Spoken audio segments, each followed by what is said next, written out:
Mishra competitive English tutorials के YouTube channel पर आपका स्वागत करता हूं। और आज लेसन 16 में हम लोग जानेंगे इंटेरोगेटिव प्रोनाउंस और इंटेरोगेटिव एडजेक्टिव्स के बारे में। और जैसा कि मैंने बताया था कि प्रोनाउन और एडजेक्टिव के 4 ऐसे काइंड हैं जो दोनों में पढ़ने हैं। Demonstrative pronoun, demonstrative adjective, possessive pronoun, possessive adjective, distributive pronoun, distributive adjective, और ये आखिरी है interrogative pronoun and interrogative adjectives. तो हम इसके बारे में जानेंगे, यानी वैसे शब्द जिनसे जो नाउन को रिप्लेस करके आकर के उसकी जगह सवाल पूछने का काम करता है, और सवाल पूछने के साथ साथ जब नाउन को क्वालिफाई करने का भी काम करता है। तो हम प्रयोग के आधार पर भी इसको देखेंगे और इन दोनों का अंतर समझेंगे।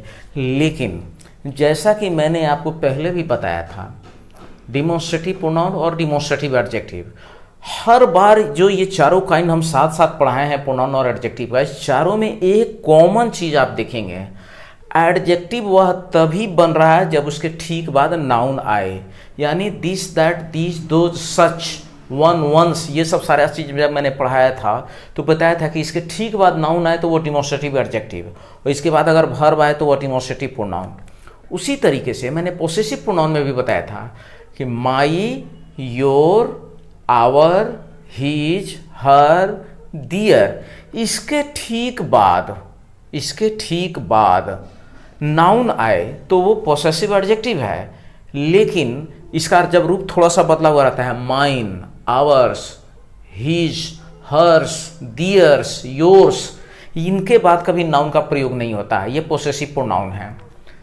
उसी तरीके से मैंने डिस्ट्रीब्यूटिव प्रोनाउन में भी बताया था कि ईच, एवरी, आइदर, नाइदर के ठीक बाद अगर नाउन आए तो वो डिस्ट्रीब्यूटिव एडजेक्टिव है। लेकिन ईच, एवरी, आइदर, नाइदर के ठीक बाद अगर ऑफ प्रीपोजिशन आए तो ये डिस्ट्रीब्यूटिव प्रोनाउन का पहचानने का तरीका है। ये मैंने उसमें एक तरीका बताया था। लेकिन एडजेक्टिव वाले में आप देखेंगे कि उसके बाद डायरेक्ट नाउन का आना मस्ट है। वही चीज़ यहाँ भी होगा। हम इसको उदाहरण के माध्यम से समझेंगे।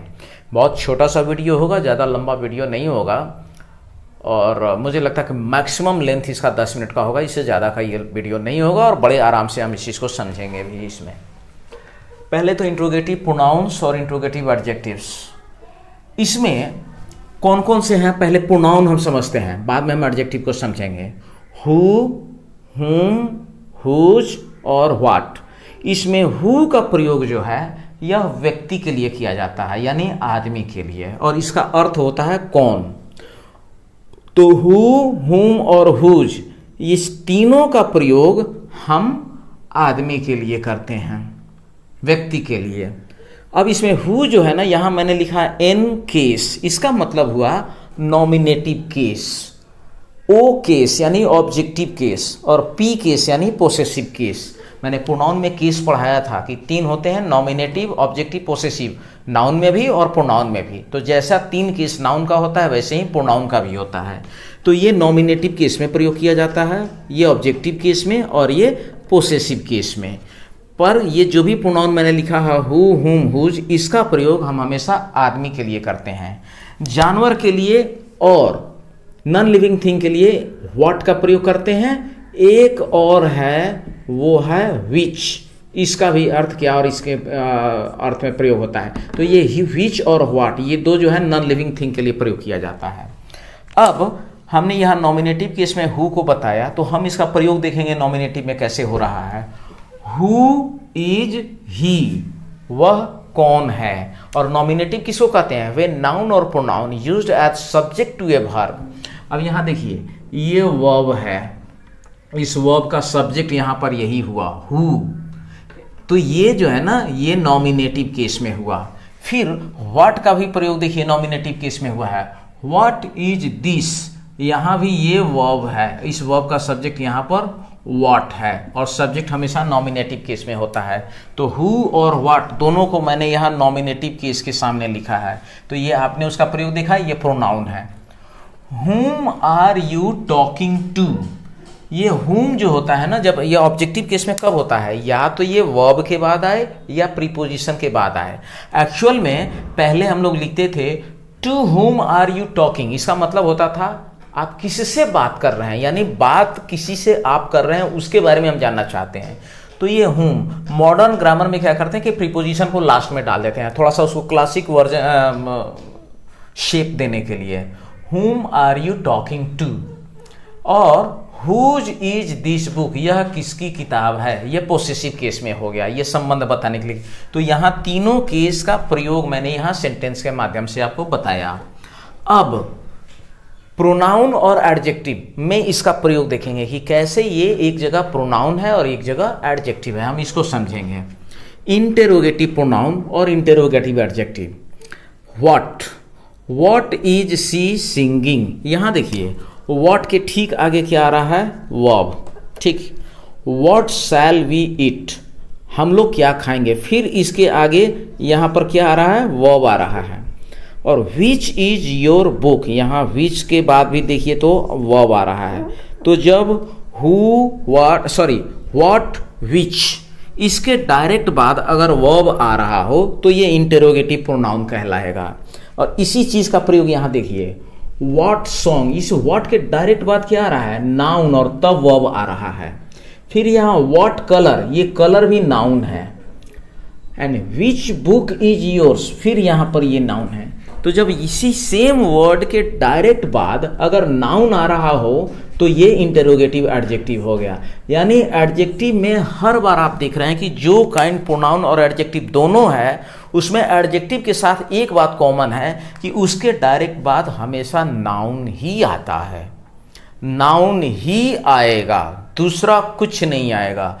तो व्हाट विच के डायरेक्ट बाद अगर नाउन आए तो वह इंट्रोगेटिव एडजेक्टिव, और इसके डायरेक्ट बाद अगर वर्ब आए तो वह इंट्रोगेटिव प्रोनाउन।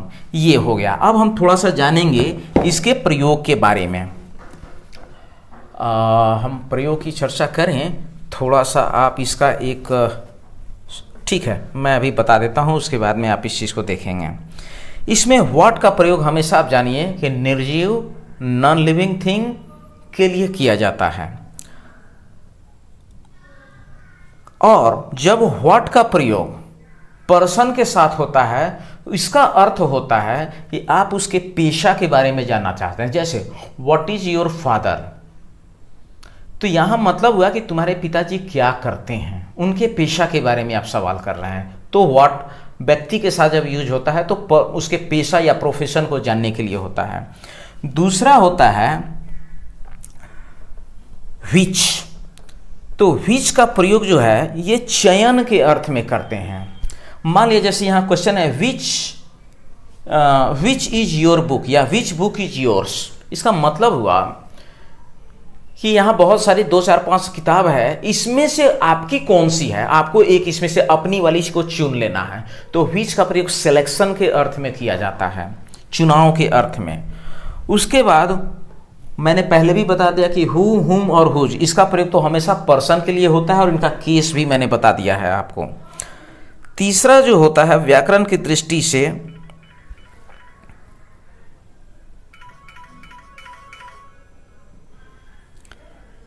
इसकी बात अगर हम करें तो ये कुल मिलाकर के, हाँ एक चीज़ और मुझे याद आ गया अभी, देखिए ये अंतिम वाले सेंटेंस दोनों में मैं तुलना करता हूँ। विच इज योर बुक, विच के आगे क्या है, वर्ब है, तो ये इंट्रोगेटिव प्रोनाउन हुआ।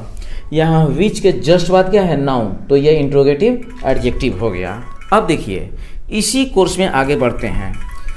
योर बुक, ये योर के आगे जस्ट नाउन आ गया, ये पोसेसिव एडजेक्टिव हो गया। इज योर्स, इसके बाद नाउन नहीं है और वाक्य के लास्ट में है, ये क्या बन गया हमारा, पोसेसिव प्रोनाउन। तो फिर से एक बार आप देख रहे हैं कि क्यों ये अंतर मैं बार बार बताता हूं।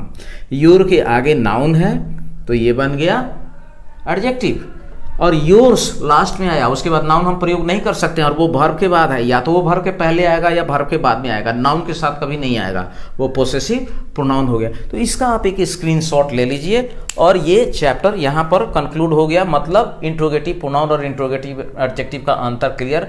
इसके बाद जो अब हम पढ़ेंगे वो हम जानेंगे रिलेटिव प्रोनाउन, और बहुत ही इंपॉर्टेंट चैप्टर है। मे भी रिलेटिव प्रोनाउन को समझाने के लिए मुझे, अगर मैं छोटा वीडियो बनाऊंगा तो 2 वीडियो बनाना पड़े, या कोशिश करूंगा कि एक वीडियो अगर आधे घंटे के अंदर में पूरा निपटने वाला होगा तो मैं एक ही वीडियो बनाऊंगा, नहीं तो इसका 2 वीडियो बन सकता है। आप इसका एक स्क्रीनशॉट ले लीजिए।